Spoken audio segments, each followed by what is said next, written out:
I was talking about the two particle system now.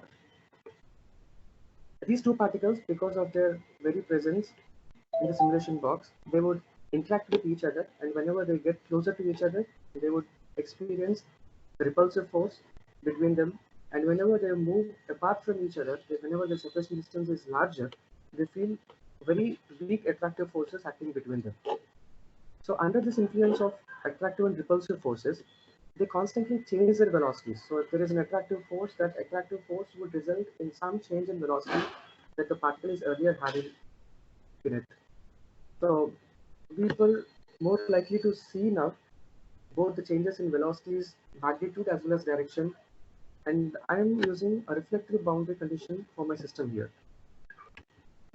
So this is the initial move that I've given to the particles, and they were at some separation distance.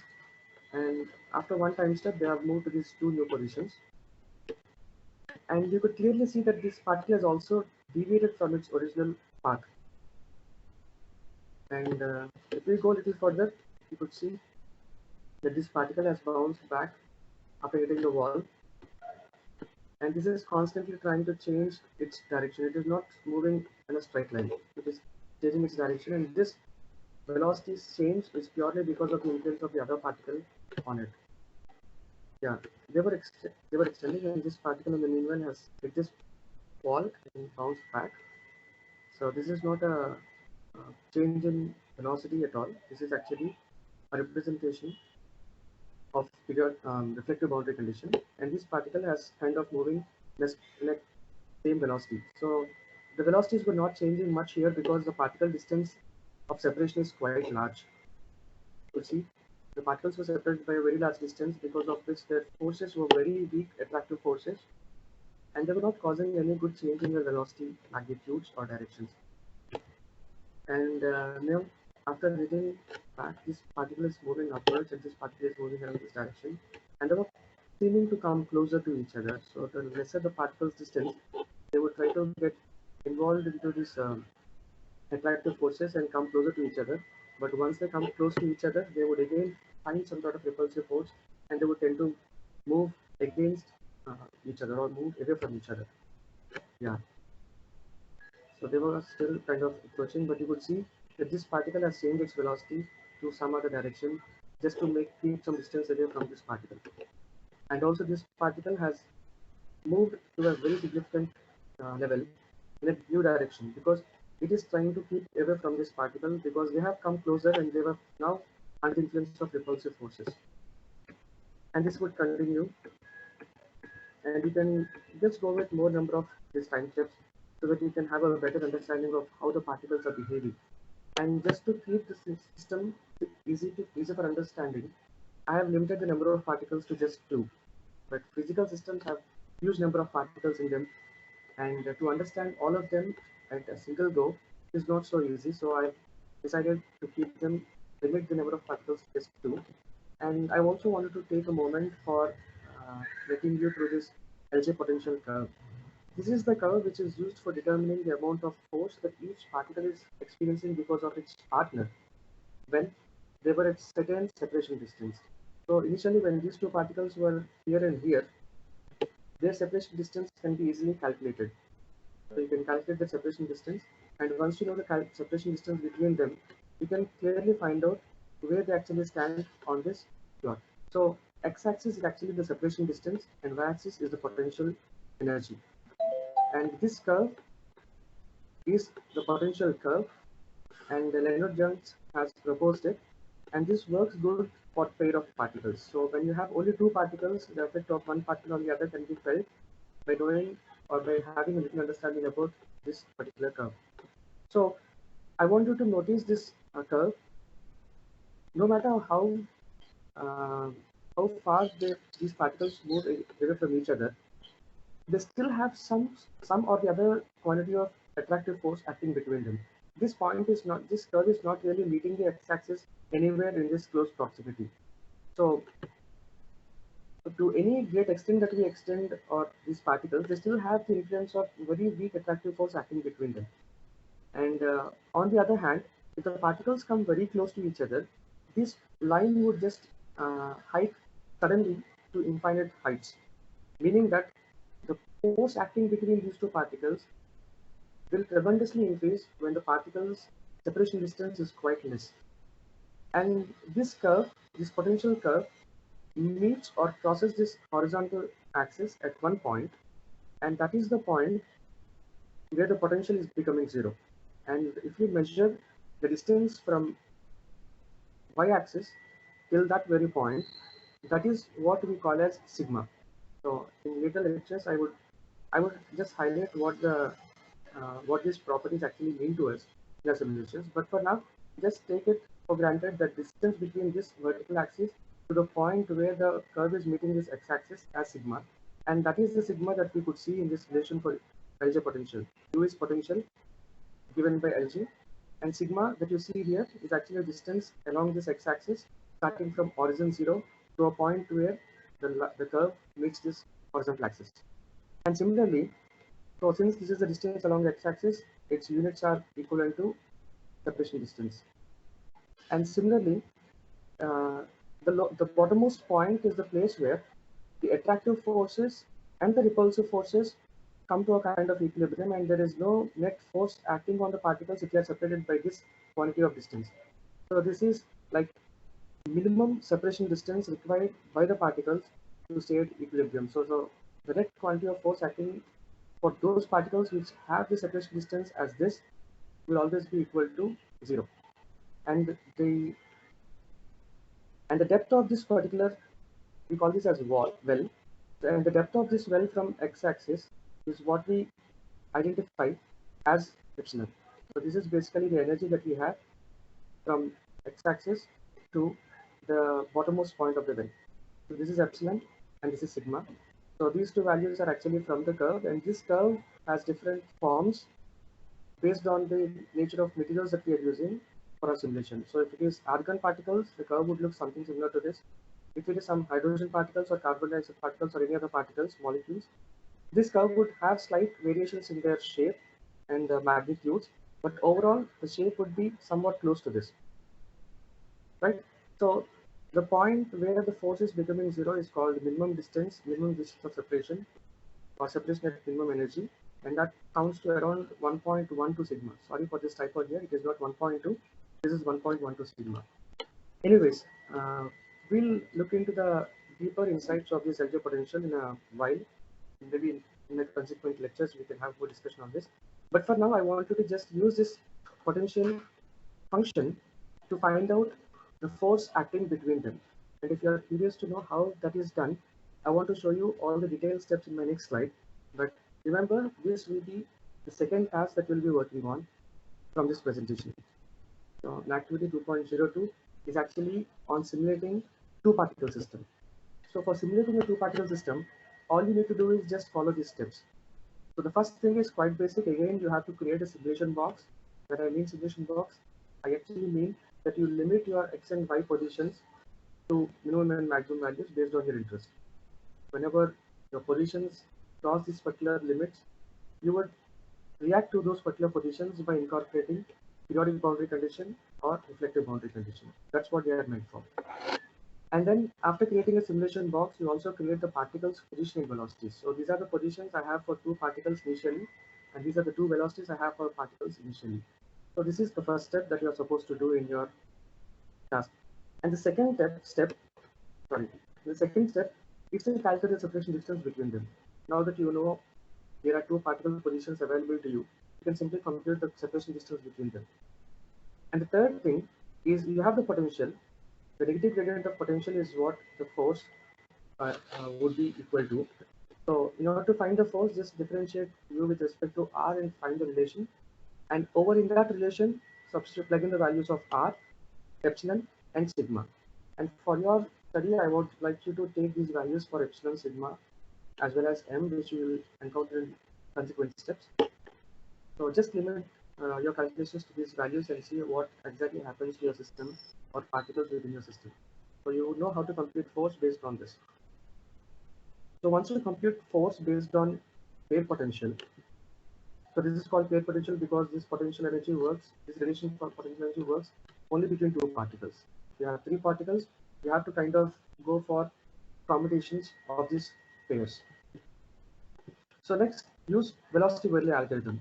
So velocity Verlet algorithm is used to find the position of a particle in the consequent step when you know the position of the particle, velocity of the particle, and force acting on the particle in the present step.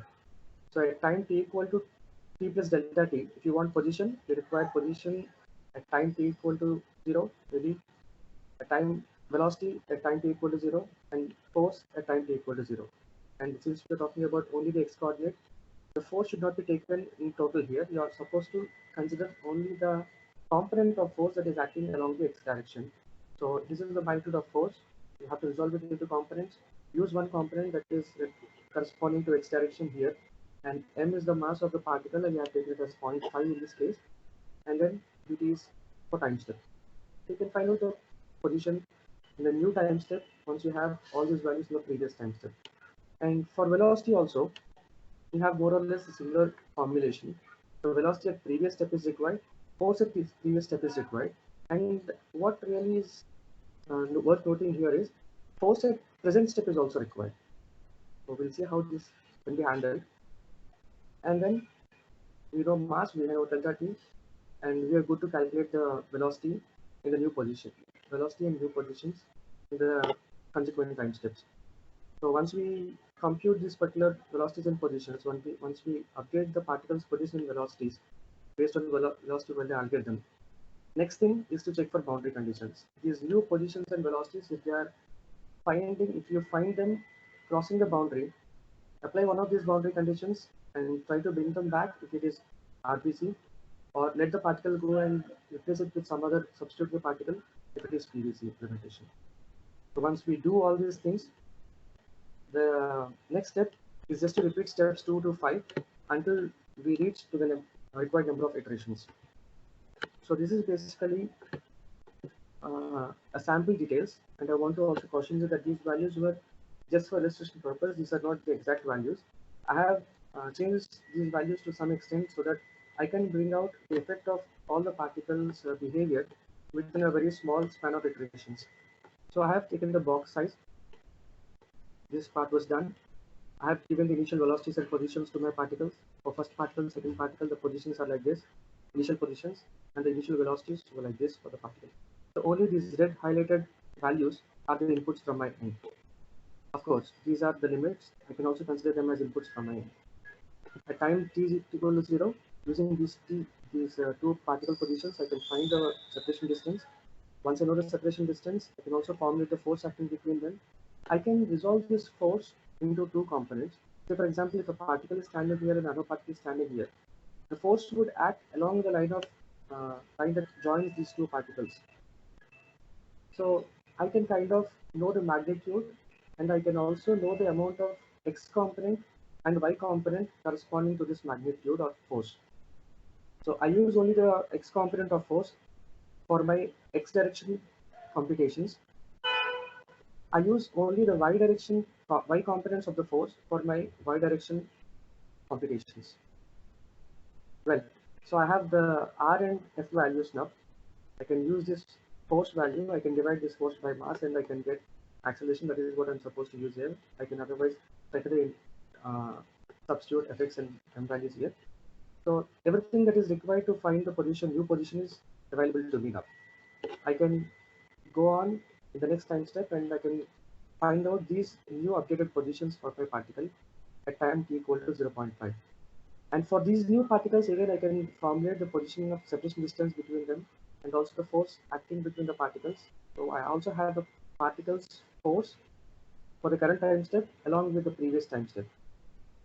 For finding the velocities, I'll be using both these forces, as you could notice here. Both the forces are required, so I use both these forces and I could compute the velocities here. So what is worth noticing here is when you actually see these particular points, it started at x equal to 3 and the values have just increased. So there is no evidence of any value being greater than 10. So this is exactly lying inside the box. If you see here, there is 7. The value of y is initially 7. It has come down to 2.12 and 0.75. And after coming down, after this particular time step, it has again increased. So there is a reflective boundary condition observed here. And because of the reflective boundary condition here, you could also observe the consequent change in the velocity direction. Earlier it was minus 2.75, the velocity. But now once we incorporate the reflective boundary condition, things have changed in terms of the direction of this velocity. And another important or interesting thing to notice is the velocities were not constant anymore, right? You could see there is constant change in velocities, be it a larger significant change or minor change. The velocities were always changing because the particles new positions will result in new force between the particles, and the new force would obviously affect the velocities acting between them. And I want you to also give your attention. I want to also want to have your attention in this particular empty blocks where the forces are very insignificant. When separation distance exceeds to some extent, after some extent, your forces that you have computed have got no physical interpretation to make in your system. So they are almost negligible quantities of forces, you can ignore them. So basing on this fact, we would like to incorporate some modifications to our advanced algorithms. I want to bring them up in the next sessions, but as a basic elementary observation, I want you to note these particular blocks so that when it comes to the improvisation of the algorithm, we'll actually see some modifications to our algorithm in order to incorporate these unnecessary computations. So this is it. So the forces are significant at some point of time and insignificant at some other point of time. And these are like 0.00 something. So I simply ignored them because their influence is not felt on either the position of particles or the velocity of particles in the consequent steps. So I want you to also work on this particular simulation algorithm and prepare some kind of trajectory for your particles for n number of time steps using these particular schemes, either periodic boundary condition or repulsive or reflection boundary condition. So before I conclude and take up your questions, let me summarize whatever we have discussed today. So basically, we have spent a good amount of time in revising the algorithm, and we have studied very simple systems using this algorithm. So, and additionally, we have seen few new items in this algorithm, like we have seen systems and boundary conditions. So, boundary conditions like periodic boundary conditions and reflective boundary conditions, and simulation box, whatever I'm calling, is nothing but our system that we have taken for study. There are much complicated systems also, but for now we are just focusing on the simplest systems possible. And similarly, the boundary conditions were also, this is not the exhaustive list of boundary conditions. We have different other varieties of boundary conditions as well. But to start with, we have taken these two most important boundary conditions for our study. And we have seen velocity value algorithm, which is used for updating the positions and velocities based on the knowledge that we have in the previous time step. And to some extent, we have also discussed a little about potentials, but I would really want to touch upon these potentials once again so that you can have a better understanding about how particles would interact with each other using this particular MD formulations. So this is for today, and now I would like to take up your questions.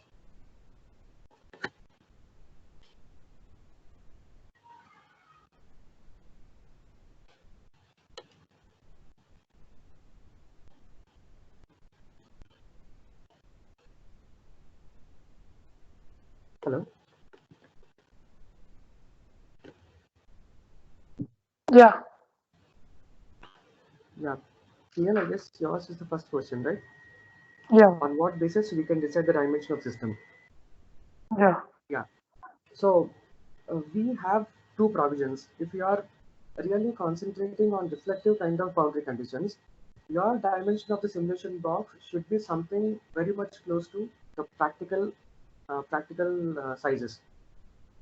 So until unless you bring the volume of your system simulation box to a greater volumes and accommodate huge number of particles into it, you'll not be able to ignore or you'll not be able to cancel out all the reflective effects that were induced by the system's boundary condition into your particles behavior. So reflective boundary condition demands a full size simulation box. Whereas if you are really wanted to understand the behavior of the continuum particles, or if you have handful of particles and if you want to simulate the behavior of the particles irrespective of their size, Say for example, if you want to know the temperature of the temperature of your system when certain particles were moving at certain velocity. In that case, you can simply go with periodic boundary condition. So there, the size of the particle systems is not our interest. We want to simulate the behavior of the particles, and the similar behavior can be extracted with a very small sizes of dimensions. So whenever you have periodic boundary conditions, you can reduce the size of your system simulation box drastically to minute level because it has the effect of continuity across the boundaries also. Actually, I want to know the number, means whether it's in some micro level or in meter, or what is the dimension for the Yeah, we both can boundary start. conditions. Yeah, we can start at the level of angstroms where the size of the particles are actually evident, and from such domain, from angstroms and nanometers level 2, we can take it to some microns. So 3 orders of rise in the simulation box are possible, and with computational intensive facilities, we can actually extend the size to much bigger versions also. So basically, we Okay, take these particles, dimension of the box with the number of particles incorporated inside it. And you know the particle separation distance basically for any system that you are working on. So based on separation distance and based on the number of particles, you can arrive at one conclusive number for the simulation box dimension. And we work with millions of particles at a time if the computational power is good. Otherwise, some lakhs of particles at a stretch. okay. The dimension will Other be thing also is, corresponding to that. okay, Yes, okay. Kiran. Other thing is, suppose I have a size in angstrom. So in angstrom size, there is a number of iteration is suppose 1000. If I increase the Okay. size system to micrometer, so is there any relation that if the size of the system is in angstrom, then this number of iteration is required, and if the size of the system is in micrometer or millimeters, and this number of iteration is required? Yeah, If the definitely. initial velocity and position of both the system is same. Yeah. Definitely, there is a very good. This is in fact a very good question that you have brought up here. So, based on the number of iterations you are carrying out, and based on the time steps you are interested in, based on the size of the system that you are interested in, you have to actually go for various understandings and arrive at the size, time step, as well as the number of iterations to your simulation. And for doing all of this, we require little basic prior knowledge on how to design a system. So it is not that we can actually want to simulate a system of this particular size and we just jump into the system by crowding all the number of particles into the system. So I have not touched upon this part, initialization, yet, but initialization covers a lot of important insights which are required for fixing the dimension of your simulation box, fixing the number of iterations of your simulation box, and also fixing the amount of time steps you have to take up in your simulation box. And until now, I have been focusing only on the length scales, but the number of iterations that you can take for your simulation also depends on the time scale that you are talking about. So if I take a nano size system and I want to run the system simulations for about 1 second, it is highly impossible. So you should also limit the amount of time. So the time scale and time scale together should give you a suggestion as to what dimension you have to fix for your simulation box.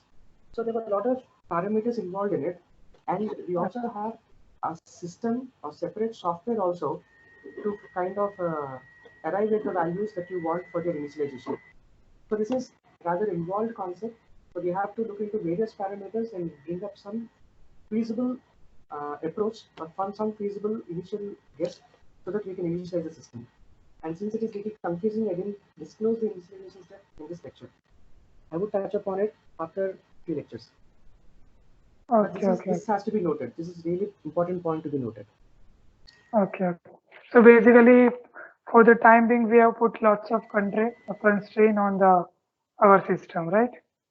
Yeah, we have made a lot of assumptions which are completely not close to Ideal condition. ideal systems. Yeah. Yeah, Okay. Thank and you, moreover, man. these systems are just meant for helping our understanding. They don't have any physical meaning at all. Yeah. Understood. Yeah, this is just to Okay. equip ourselves with some understanding of basic principles that we use in MD algorithms. Okay. Guys, sorry to interrupt, but we just have 6 more minutes, so maybe uh, other queries could be attended if you don't mind. So Vishnu, I'll quickly answer your question. In periodic boundary condition, whenever the new particle comes, it will just take the particle velocity which is leaving the system. So you don't really have to give a new velocity to it afresh. Whatever particle's velocity it has got when it is leaving the system is the same velocity the particle would enter into the system from its image, because it is basically an image convention. So that would answer your question. So Yeah, Amit, you have another question. As you mentioned about applications in torpedoes, can you tell what can conditions may be used in such simulations, or what is the approach in that case? I have seen some interesting work going on with MD.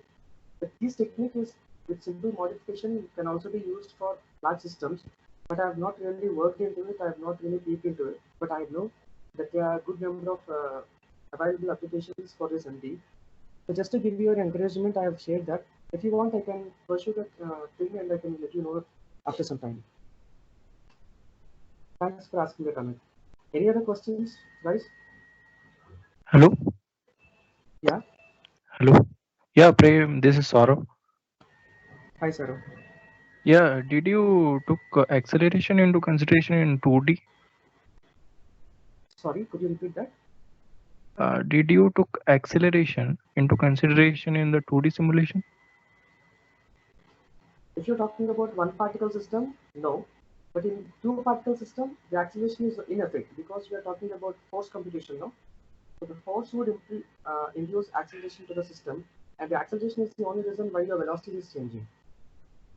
So you could see the term F by m here, which is nothing but acceleration.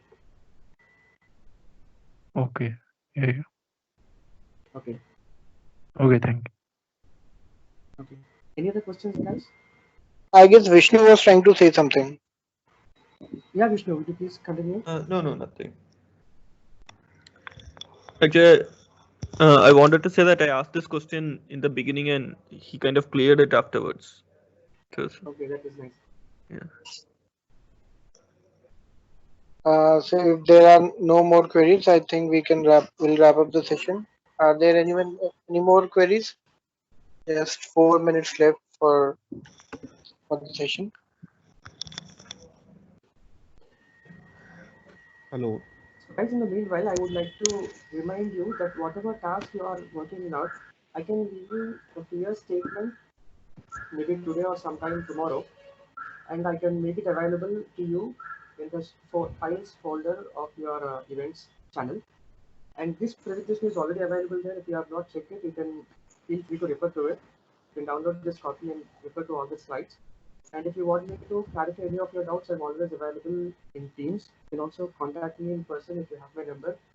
And I would be happy to discuss with you on this, and also happy to clarify the questions or doubts that you have in this particular lecture. And I would hope that every one of you work on these activities because they are very basic activities, and they require very little computational skills from your end. A very simple algorithm, you can simply also work it out with your hand calculation. I will contact you in case you have any suggestions or any support from here from my end. Thank you all.